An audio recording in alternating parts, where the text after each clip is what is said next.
Hi guys, we're going to be reacting to llama art scary animation, so I'm going to get a bit spooked out myself. And credit to Mess Yourself, whoops. Credit to Mess Yourself, yeah, and guys, I want you to all go down and hit that subscribe button to llama arts, as I've just done now. There you go. A bus stop horror story. That's actually the most much fun to do. So guys, first we're going to be reacting to a bus stop horror story. Oh, I've actually saw most of these, but I'm going to tell you what ones. Let's watch this. Josh just attacked my village. Wait, what? This means revenge. What? No. I don't care about this dumbass Josh. Josh. Let's watch this. This happened when I was 17 years old. I would go to the gym 3 to 4 times a week and ride the bus home. It was a Sunday and I had just missed my bus, so I had to wait longer for another one. I would have called my parents, but they were out for the evening, and taxis charged more, so I decided to sit and wait in the bus shelter. It was a cold night and snow had just started peppering the ground. My bus was taking longer than usual, so I got my phone out and listened to some music. Almost an hour had passed. It was freezing and I hadn't seen anyone at all. That was until I noticed something out of the corner of my eye.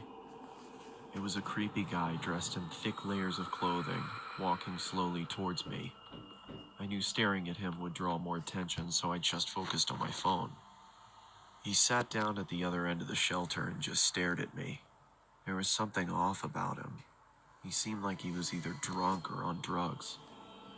He then asked, "When is the bus due?" I took out my earphones and said, "I think it's delayed because of the snow." He stared at me for a while, then started mumbling to himself. He was really starting to creep me out, so I pretended to be on my phone. After a couple of minutes, I took another look. He'd moved closer to me. I looked away for a second, then heard the sound of him sliding even closer. I turned to him and said, "You okay there?" He stared at me with glossy eyes, lifted his arm and leaned towards me. Oh my, that's a creepy Immediately, guy. I grabbed my bag and ran as he fell to the ground. I ran down the road, trying my hardest not to look back. I kept going until I got to the next bus stop. I turned around to check to see if he was there. He was gone, so I went to sit down. Feeling relieved, I rested my head on the back of the glass and waited for the bus. Can you shut my eyes after that happened? Oh, bushes behind them. Too. I jolted and turned around to see the same guy staring at me through the glass. "What the hell is wrong with you?" Then he started walking around the shelter towards me. "I'm warning you, stay back." I yelled in panic as I was backing up. I wanted to run, but I left my bag in the shelter and I couldn't leave without it. Suddenly, the man leaped at me and I quickly moved out of the way. He fell to the ground face first. I froze in shock and then noticed the blood coming from his face. I tried to get a response out of him, but nothing worked. I called the police and paramedics and they arrived shortly after. I told them what had happened and they told me that the guy was on prescription drugs. They found a photo in his wallet of him and his son. The boy looked just like me, so we assumed he thought I was him. I later learned that he had lost his son in a custody battle and went off the rails. He was taken away for treatment. That was the last I saw of him. I got my driver's license shortly after and have never been on a bus since. Okay guys, that was a bit creepy, if I gotta be honest, like, give me kind of shivers now. Right, so the next llama arts we're going to be reacting to will be we're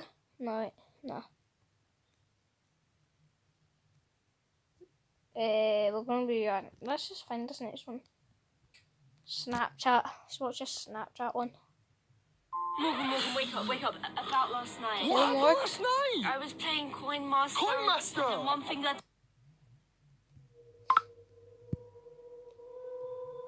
Guys, if this video video, and guys, this is quite a hard one for me. This is a short but 15 terrifying story of likes. something that happened when I was Snapchatting a friend. I'll... I'm pretty young. I'm only 13, still in middle school. A girl I really liked had just recently started snapping I'll do something selfie crazy. pictures. That And we you started just comment, messaging each tell other me what for to a few do. nights. I'll do it. One night when I was Depends what it watching TV, she sent me a snap of herself laying in her bed without a caption.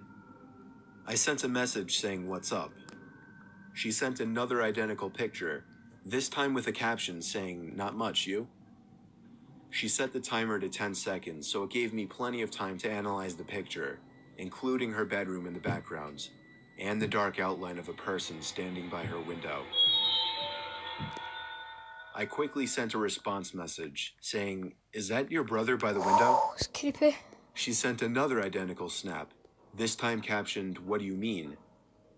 In this picture, the figure at the window was closer, and I could see a hand pressed up against the glass. I closed the snap before the timer even Why ran doesn't she out, look so I could behind you? tell Look her behind quicker. you! He says at the I said, window, he's "There's like, what do somebody you at your mean? window, turn Don't even around." look. Just even look. She opened my snap almost Is that your brother at the immediately, window? and then I didn't hear from her again on the app. I grew more and more worried as the minutes passed. I texted her a few times to no avail. I tried calling her a few times to no avail as well. I didn't know her house phone number, otherwise I would have called her parents. It wasn't until midnight when I was already laying in bed that she finally texted me back. She explained the whole situation. As soon as she looked at her window and saw the person standing there, she screamed. And that caused the person, who turned out to be a 20-something-year-old man, to open the window and jump into the room. From there, she ran to her parents' room and woke her dad, who went to her room to find nothing but an open window. It wasn't exactly a personal story of mine, but it freaks me out nonetheless, knowing that the only thing that saved my friend from whatever could have happened was the fact that I was able to see the window through her selfies, unbeknownst to the creeper at her window. That was a bit creepy too. I forgot to admit, most of them are 60-bit. Where some... Okay. Right. These are very short animations. The bathroom stall animations. And then we'll be watching the scariest true pool, and then the school lockdown, and maybe us. Guys, I just pulled the craziest prank on Kira. I asked my friends at Coin Master to stop Kira winning anything in-game. And if she finds out, she... The hell? There's...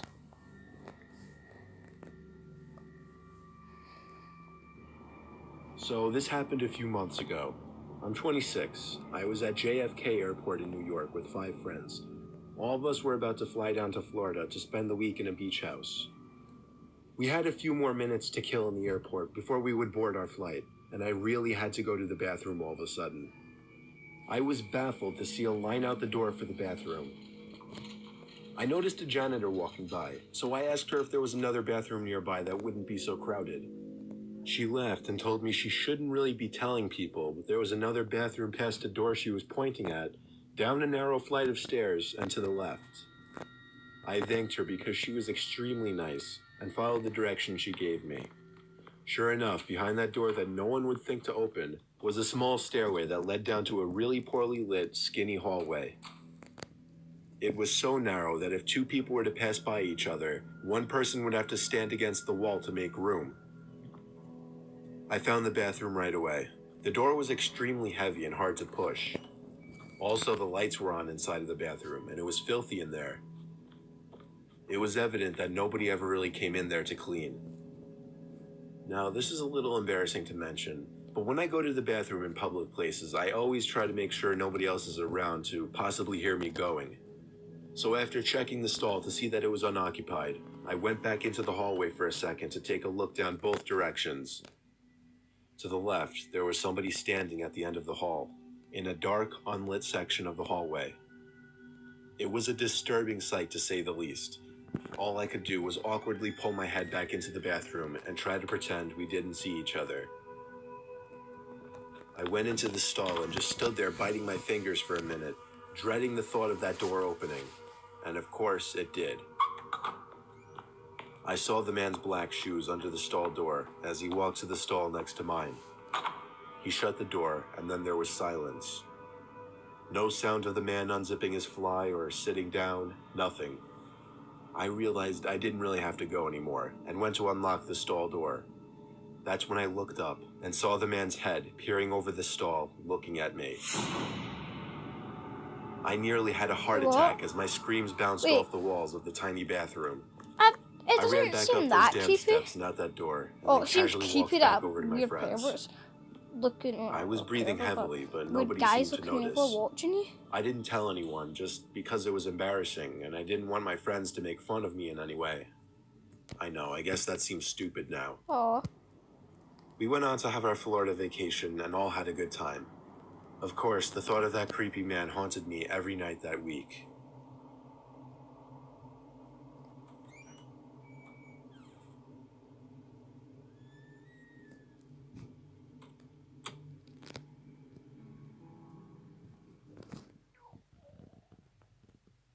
like give me the shivers. I actually give you the shivers. Even though I saw it, like still, like just watch this one. I've heard of this. I've watched this one. It's quite good. The hell's happening? What the hell?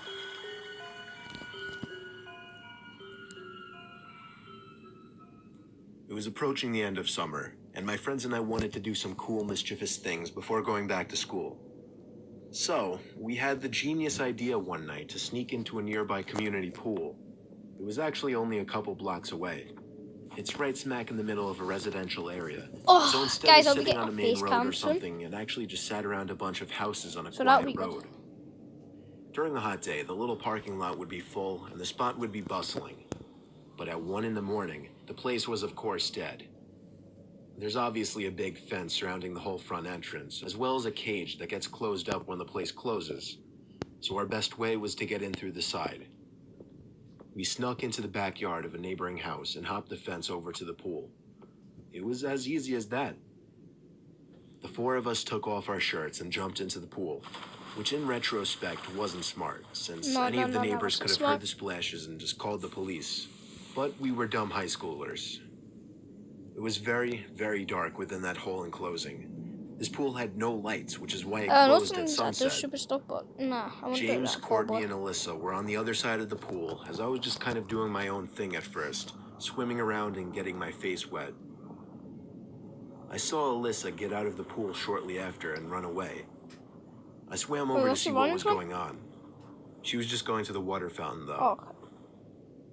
The three of us just bopped around in the water for a bit, and eventually we heard Alyssa jump back into the pool from the other side. It was too dark to see much more than her black hair covering her face. But just then, we heard Alyssa playfully call something to us as she was walking back to the pool. The three of us in the pool looked at each other. I know they were doing the same thing as me, counting heads. There were 3 of us on this side of the pool, and here came Alyssa walking over to our side. So who was that on the other side? Alyssa got in, but the 3 of us were distracted, looking at the head bopping around the water across the pool. James said across the pool, "Who is that?" Not even 2 seconds later, Run? the head went underwater and disappeared from Okay, view. now you have to run. We took this time to whisper to each other, mostly things like, what should we do? What if that's security? And should we run? Yes. Suddenly I felt something grab my leg with force and tried pulling me down into the water. I kicked, splashed, and yelled for help. James came over to pull me out of the pool, while the girls were already running for it, screaming. It wasn't until I got to the stairs of the pool that the grip on my leg was released and I was free. We hopped the same fence we climbed over to get in and ran all the way back to Alyssa's house. I was convinced that whoever that was a security guard.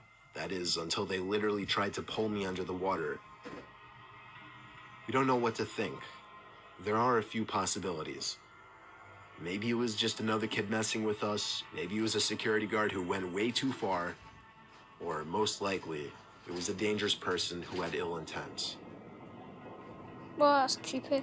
That's creepy, yeah, that's creepy. Guys, 1 minute. Okay, I was just like listening, so I thought I heard something. Right. the next one, the last one, school lockdown stories animation. If you don't know what a school lockdown story is, it is a school lockdown. It's like if a guy armed or unarmed breaks into your school and then start killing people and like someday the office teacher or whatever, they'll be talking through saying it's a lockdown. Okay, so let's watch it. It was a typical boring day in calculus, only it was Friday, 7th period, meaning the week was almost over and spring break would finally be upon us. So everybody was getting antsy in their seats, I could tell. We didn't have a test that day like a lot of my friends did with their other teachers, so our teacher in the middle of class just decided to start playing games with us on Sporkle.com. He was a very laid-back teacher like that. As we were doing some brand logo quiz on Sporkle, I remember the exact moment it happened. Right after my friend answered a question, I remember the exact answer too, Adidas. The dean's voice came through the loudspeaker. He sounded panicked and frantic as he told all the teachers this was not a drill and to go into lockdown.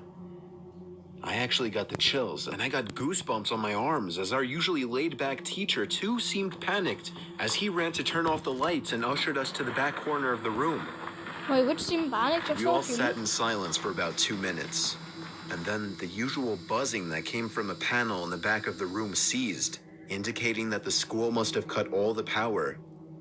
We all looked at each other, realizing this must be serious. A few more minutes of You see, Llama Arts' like voices are good. He's good at like his voices that he makes. waiting later, we heard a man screaming at the top of his lungs coming down the hallway. 2 girls in the class actually started crying, which made all of us even more scared. As the screaming got closer to the classroom, the lunatic-sounding man started banging on the lockers while screaming, "I'll kill all of you." It was at that moment that I started to fear for my life. My teacher shushed us as we all looked at each other to see our peers' reactions. The banging then moved from the lockers to our classroom door. And that's when one of the crying girls screamed I would no. slap his most face. Shut. The banging on the door only grew worse as the man started screaming, "Open up." 2 of the girls in the class were crying out loud now.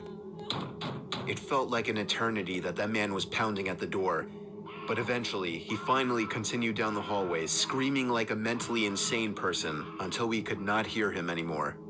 I'd say 10 minutes later, though it felt like half an hour given the situation, the dean came back on the loudspeaker explaining the situation, which was surprising for him to do. He explained that some apparently mentally unstable person entered the building and assaulted the woman sitting at the front desk, causing her to flee the building screaming, and staff wasn't sure if the man was armed or not. Now, this was before the school had cameras or could afford proper security, so the school was wide open to something like this happening. The staff had done a sweep of all the hallways and classrooms and couldn't find him, so the dean instructed the teachers to resume teaching but to keep all the doors locked and to not let any students leave for any reasons. The most disturbing part, however, is that one of the janitors working the night shift found the man sleeping in one of the storage closets near the back end of the school, and according to rumors that were spread by my peers, sticking out of his pocket was a .44 Magnum. The janitor must have done something stupid to wake him up, for example, leaving the closet door open, because by the time a police officer could arrive on the scene, the man was gone. My entire class, as far as I know, to this day, has no idea if this man was ever found, but I like to think that right now, he's being given the proper help that he needs. Boom! Well, come on, poop. So guys, that is going to be the end of this video right now, but I will be making another video right this very second. Would you rather? So make sure to check this out and peace. Bye.